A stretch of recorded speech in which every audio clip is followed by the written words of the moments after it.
Bah, on va y aller, de toute façon, on verra bien.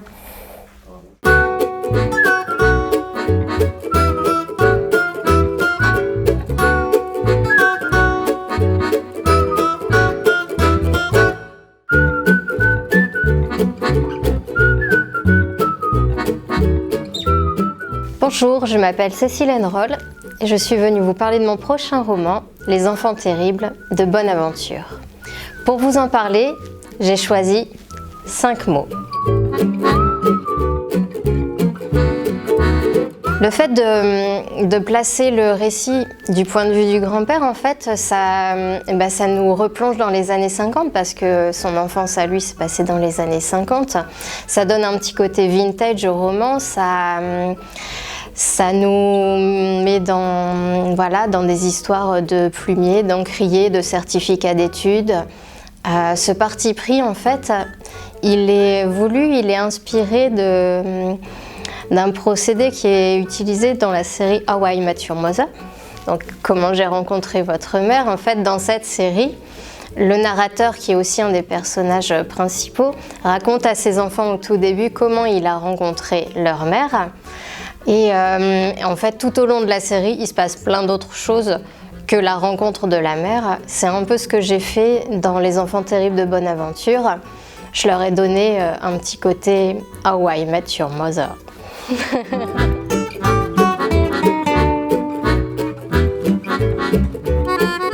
Bonaventure, c'est une île. Donc forcément, j'ai choisi le mot île pour vous en parler. Alors ne cherchez sur aucune carte, vous ne la trouverez pas parce qu'elle n'existe pas, c'est moi qui l'ai inventée. Ceci dit, elle n'est pas sans rappeler des îles comme Oléron ou l'île de Ré.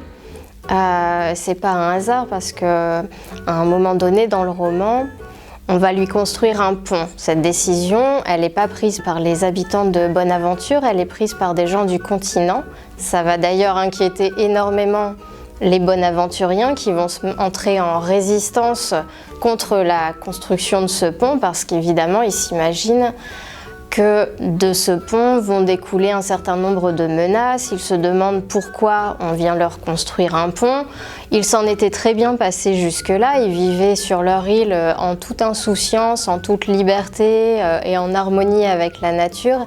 Et là, ce pont qu'on vient leur construire soudain, ils se demandent qu'est-ce que ça vient faire là dans leur histoire.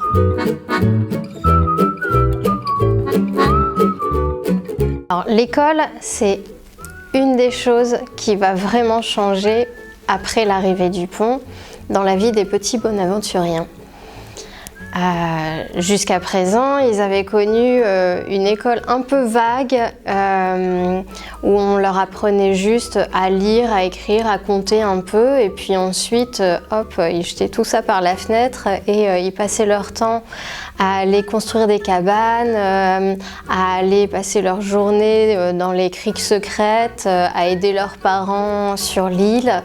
Et là, soudain, avec l'arrivée du pont, en fait, on leur envoie un inspecteur académique qui va venir voir à quel point ils sont instruits, comment se passe l'école sur Bonaventure. Et évidemment, il n'est pas au bout de ses surprises, cet inspecteur, puisque d'école, il n'y en a quasiment pas, d'instruction, pas davantage. Et donc, évidemment, il va vouloir remettre un peu d'ordre dans tout ça et il va envoyer une institutrice sur Bonaventure. Pas n'importe quelle institutrice, puisqu'il va envoyer Mademoiselle Van der Slick, un personnage à part entière qui est à la fois hyper tolérante avec les enfants et qui comprend parfaitement leurs besoins de liberté, d'aventure et d'expérience et qui en même temps a la lourde tâche de les instruire avec une menace qui pèse sur eux parce que si elle n'y arrive pas à la fin de l'année, si les enfants ne réussissent pas le certificat d'études, ils vont être envoyés sur le continent dans des pensionnats dans lesquels on va reprendre leur éducation. Et elle va mettre en place un stratagème en particulier avec un certain aventurier qui s'appelle Vim et qui va envoyer des lettres aux enfants et qui va leur permettre d'apprendre des choses sans même qu'ils s'en aperçoivent.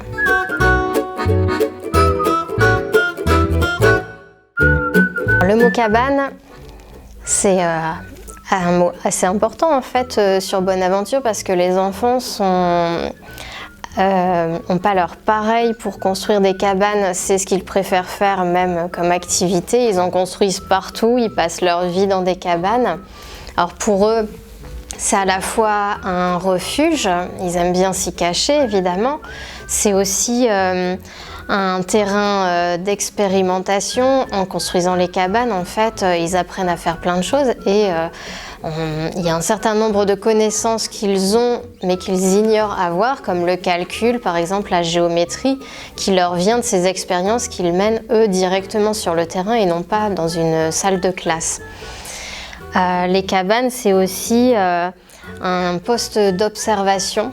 Pour eux, il y a une cabane en particulier qui permet au narrateur de regarder le continent, de voir les allées et venues des gens qui passent le pont et de ce poste d'observation un peu particulier, il essaye aussi de voir si la fille dont il est tombé amoureux, donc la grand-mère des enfants à qui il raconte l'histoire.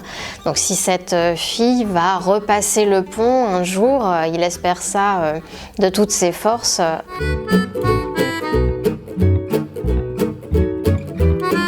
Et le dernier mot est le mot « mot ». Donc, alors j'ai choisi le mot « mot » parce qu'en fait, dans ce roman, ça a été quand même un terrain de jeu pour moi. J'ai aimé explorer les mots, donner des sens à des mots nouveaux, aussi inventer, tourner autour. Alors ça se passe de 3 façons. En fait, concrètement, dans Les Enfants terribles de Bonaventure, j'ai joué autour des noms qu'on donnait aux personnages, c'est-à-dire que sur Bonaventure, par principe, aucun personnage ne porte son vrai nom. Et donc on invente un surnom à chaque habitant. Donc il y a évidemment des surnoms qui sont assez drôles. Par exemple, le narrateur, le personnage principal, s'appelle Croque-Pou. Je ne vais pas vous expliquer pourquoi, vous regarderez ce qu'il en est. C'est pas aussi dégoûtant que ça en a l'air.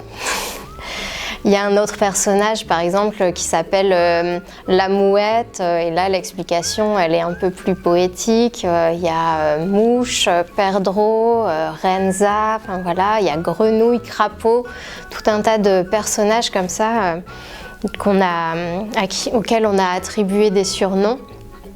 Il y a une autre façon de s'amuser des mots dans ce livre, ça a été de créer des néologismes parce que parfois la langue n'est pas assez riche pour expliquer ce qu'on a à dire.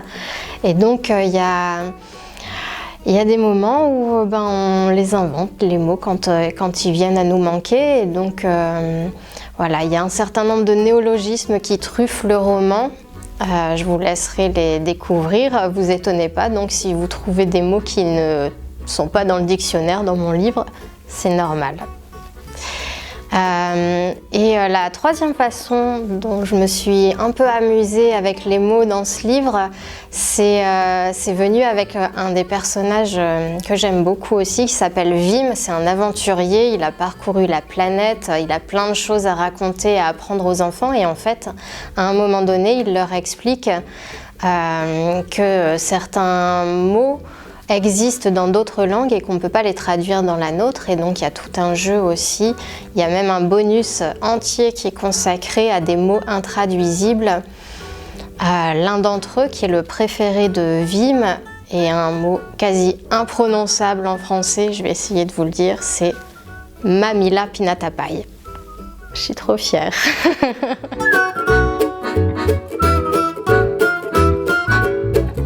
Avec Les Enfants terribles de Bonaventure, j'ai essayé de construire un univers empreint de nature et de liberté.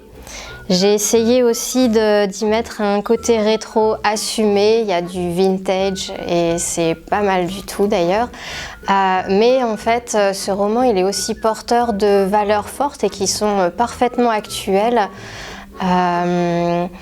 C'est un roman qui peut se lire toutes générations confondues. Ça me ferait d'ailleurs très plaisir qu'il soit lu autant par les enfants que par les parents, que par les grands-parents.